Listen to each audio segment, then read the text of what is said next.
Entonces, el punto es, ¿cuáles son las instituciones del capitalismo? Es decir, ¿cuáles son las instituciones que generan estos resultados? Entonces, básicamente son 5: la propiedad privada, los mercados libres, la competencia, la división del trabajo y la cooperación social.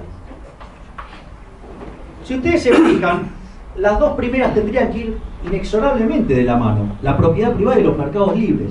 Porque ¿qué es los mercados libres? Que no estén intervenidos por el gobierno. ¿Sí? Básicamente el gobierno o el Estado hace 3 tipos de intervenciones. ¿Sí? Digamos, en esa categoría entran todas las intervenciones del gobierno, que son siempre violentas. ¿Sí? Una es lo que se llama la violencia autística. La violencia autística es el caso, por ejemplo, digo, cuando se impuso el comunismo.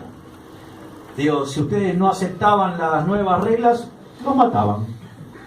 O sea, les quitaban la vida a cambio de nada. Digo, o sea, así de fácil. O sea, digo, lo que se llama la violencia autística. La segunda tipo de violencia es lo que se llama la violencia binaria.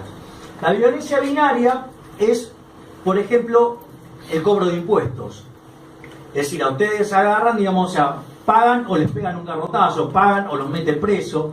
Sí, digo, siempre es bueno tener en cuenta, digamos, esta faceta del Estado, ¿no? Digo, ¿dónde están siempre las prioridades? Porque, en el fondo, fíjense esto, ¿no? Al Capone, sí, básicamente, ¿qué era? Era un traficante, ¿no?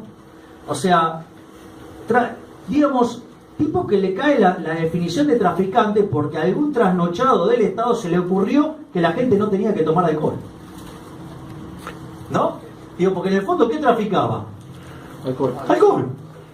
¿No? O sea, un héroe le llevaba alcohol al que quería alcohol. Y el Estado, como no quería que tome alcohol, la gente lo penalizaba, lo perseguía. Sí, perseguía el que tomaba, perseguía el que lo vendía. O sea, miren todos los daños que causaban. ¿Por qué? Porque la gente quería tomar alcohol.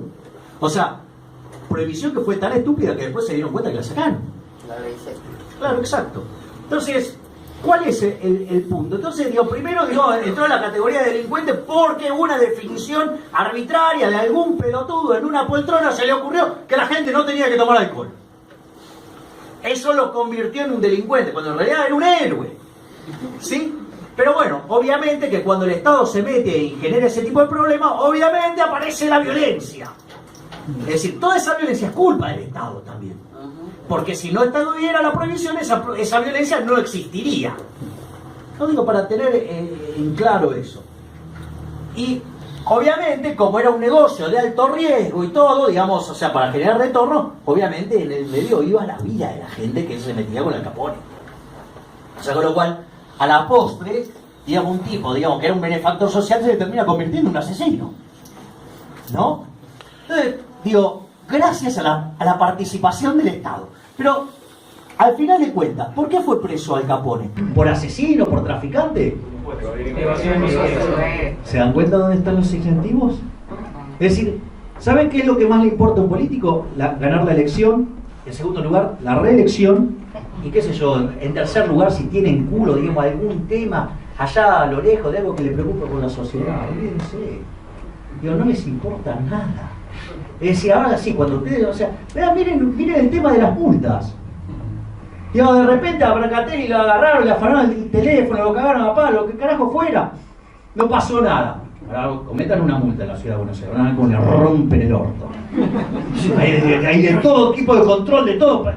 Todo lo que tiene, digamos, adquieren un ejemplo bárbaro. Caso de Uber. Miren cómo la reta desplegó todo el aparato represivo del Estado. No hay duda, no hay duda. Digo, cuando ustedes le tocan la plata al político, ahí se acabó la joda. Porque es de donde comen. Por eso, digamos, o sea, les encantan tanto los países nórdicos. Y ven esa presión fiscal y se masturban.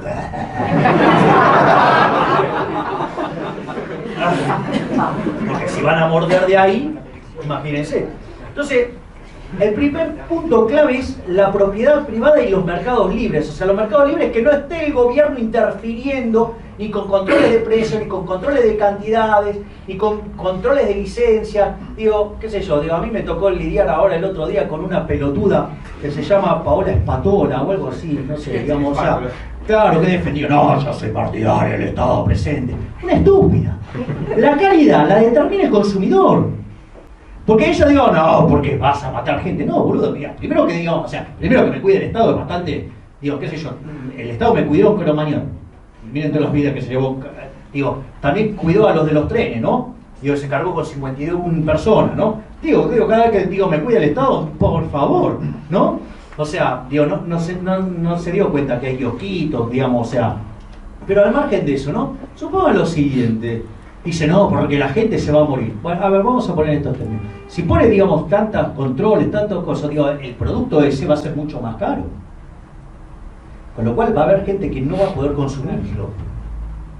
En cambio, entonces, digo, inexorablemente se va a encontrar frente a la probabilidad, a ver, si yo no sé un carajo, digo, uno me puede vender algo podrido y el otro no, pero la probabilidad es 50 y 50. Digo, en el caso de ella, digo, ya decidió matarme por una regulación. Porque yo no puedo comer. O sea, lo hizo tan costoso, no puedo comer. Con lo cual no me queda otra, ¿sí? Porque ¿qué es lo que determina el valor? Las preferencias y la escasez. Entonces, digamos, si ustedes pueden tener el producto, digo, sí, super premium, que esto y el otro, digo, y si no lo consume nadie, son una quiebra. Es decir, la calidad le decide el consumidor, comprando a quien le compra. Y de hecho, fíjense que, digamos, ¿por qué los controles de calidad no podrían ser privados? Y aparte, fíjense algo, digo, ustedes van, comen algo que está podrido y, bueno, a ese no le compran más. Ese tipo va a la quiebra. ¿Sí? Y si tiene valor, digamos, el control de calidad, va a haber una agencia privada que lo va a dar. Y va a haber alguien, digamos, que le va a interesar, digamos, que eso sea validado. Pero claro, la mente enferma, ¿sí?, del estatista, es decir, cuando no le gusta cuando fracasa intelectualmente en la solución, busca la solución de violencia. La solución de violencia es el Estado. Es decir, con lo cual, digamos, estamos frente al caso de un subnormal que no puede hacer un razonamiento correcto. Entonces, digo, hay que tener ese tipo de luchas en estas situaciones.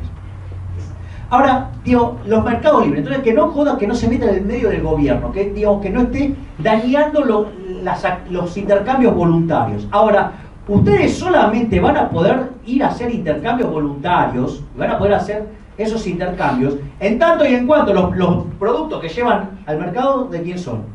Son de ustedes. Porque si ustedes no tienen, a ver, yo no le puedo vender este teléfono a Pablo si este teléfono no fuera mío. ¿Por qué yo le puedo cambiar este teléfono a Pablo, no sé, por, digamos, una botella de agua, por decirlo de alguna manera? Porque es mío. ¿Y por qué él es el dueño de la botella? O sea, sin propiedad privada, ¿qué van a intercambiar? No pueden intercambiar nada. Por eso, digamos, cuando ustedes no tienen propiedad privada, los intercambios que pueden hacer, digamos, son abstracciones. Eso era lo que pasaba en el comunismo. Hacían simulaciones de transacciones, de precios, toda una burdez. Si ustedes no son el dueño de esto, digamos, o sea, ¿cómo van a ponerle un precio a esto? ¿Qué transacción voy a hacer con Pablo si esto no es mío? Digo, bueno, qué sé yo, más o menos, no sé, veo. Digo, entonces, claro, no se puede hacer cálculo económico, porque los precios, esos que aparecen ahí, son cualquier cosa menos un precio.